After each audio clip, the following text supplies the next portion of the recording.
ले लीजिए दीदी, मुंह मीठा करिए, एक खुशखबरी है। अरे क्या हुआ इच्छा? दीदी मुझे पूरे 5 करोड़ रुपए का इनाम दिया जा रहा है, वो भी एक विदेशी कंपनी द्वारा। अभी अभी फोन आया था, बैंक की सारी जानकारी भेजने को कह रहे थे, जिसकी मदद से मेरे खाते में पैसे डाले जा सके। अरे इच्छा, तुम बहुत भोली हो। और पता है, इसी सीधेपन का कुछ बदमाश लोग गलत फायदा उठा के तुम्हारे खाते से पैसे चुरा सकते हैं। इसे हम ऑनलाइन फ्रॉड कहते हैं। अरे बाप रे, ये सब भी होता है? अच्छा हुआ दीदी मैं आपसे मिल ली, नहीं तो मैं करोड़ों के सपने देखती रहती और खाते में जो 700-800 रुपए है वो भी चोरी हो जाते। अच्छा दीदी, ये ऑनलाइन फ्रॉड किस किस तरह से होता है? इच्छा, पहली बात तो ये है कि तुम्हारी व्यक्तिगत जानकारी जैसे कि पूरा नाम, पैन या आधार नंबर, माता पिता का नाम, जन्म तिथि, बैंक खाते का नंबर, पासवर्ड और पिन, ये सबसे महत्वपूर्ण जानकारी है। किसी भी हालत में इसे किसी को भी नहीं बताना चाहिए।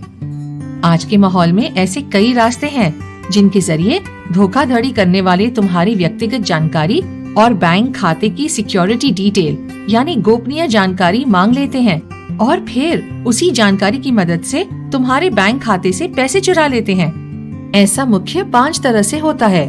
पहला, पैसा जिताने या ज्यादा कमाई का लालच देने वाले फोन कॉल, SMS या ईमेल द्वारा।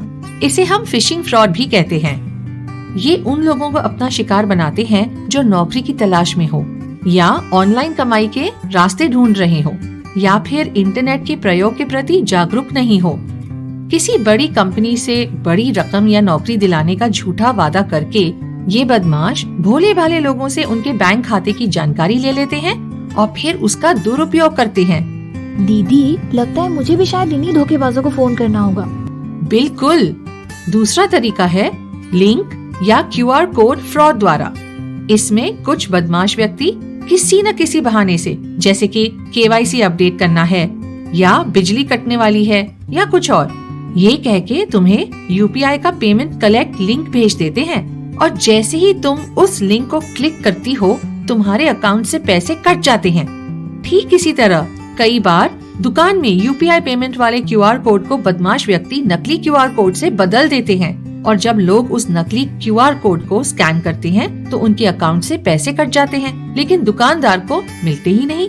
तीसरा तरीका है हानिकारक ऐप द्वारा। बहुत से लोग अपने मोबाइल में ऐप डाउनलोड करते हैं। अधिकतर ऐप अच्छे होते हैं, लेकिन कुछ ऐप ऐसे भी होते हैं जो चुपचाप तुम्हारे फोन से महत्वपूर्ण जानकारी निकाल के अपराधियों को देते रहते हैं। चौथा तरीका है ईमेल द्वारा। ये देखने में साधारण SMS या ईमेल लगता है, पर तुम इसे खोलती हो ना तो ये तुम्हारे फोन या कंप्यूटर में डाउनलोड होकर अकाउंट नंबर, पासवर्ड और पिन जैसी जरूरी सूचना चुरा लेता है। और पांचवा तरीका है वायरस द्वारा। ये एक प्रकार से इंटरनेट के कीड़े के समान है जो कुछ वेबसाइटों में छुपा होता है। जब तुम इंटरनेट इस्तेमाल करती हो तब ये चुपके से फोन या कंप्यूटर में आ जाता है और कुछ ही समय में सारी जानकारी चाट कर जाता है। इन 7 बातों का ध्यान रखना बहुत जरूरी है इच्छा। 1. संदेहास्पद फोन कॉल, SMS या ईमेल का जवाब या उन्हें अपनी जानकारी नहीं देनी चाहिए। 2. किसी अनजान व्यक्ति से आए लिंक को कभी भी क्लिक नहीं करना चाहिए और जहां तक हो सके QR कोड स्कैन करके पेमेंट करते समय QR कोड की सही होने की जांच करनी चाहिए। जैसे बीमारी से बचने के लिए हम टीका लगाते हैं ना, वैसे ही कंप्यूटर एवं फोन के लिए भी एक बचाव टीका होता है जिसे एंटीवायरस कहते हैं। हमेशा अपने फोन या कंप्यूटर में एक अच्छा एंटीवायरस लगाना चाहिए और साथ ही अपने फोन के ऑपरेटिंग सिस्टम यानी सॉफ्टवेयर को भी हमेशा अपडेट करना चाहिए। 3. जहां तक हो सके सार्वजनिक स्थानों में मुफ्त मिलने वाले वाईफाई या साइबर कैफे के कंप्यूटर का जरूरी कामों के लिए उपयोग नहीं करना चाहिए। इनमें कई सारे वायरस हो सकते हैं। 4.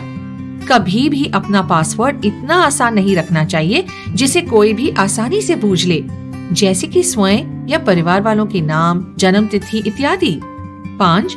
मोबाइल में नोटिफिकेशन की सुविधा लेनी चाहिए जिससे अगर कोई चोरी से तुम्हारा खाता इस्तेमाल भी करना चाहे तो तुम्हें तुरंत ही सूचना मिल जाए। 6.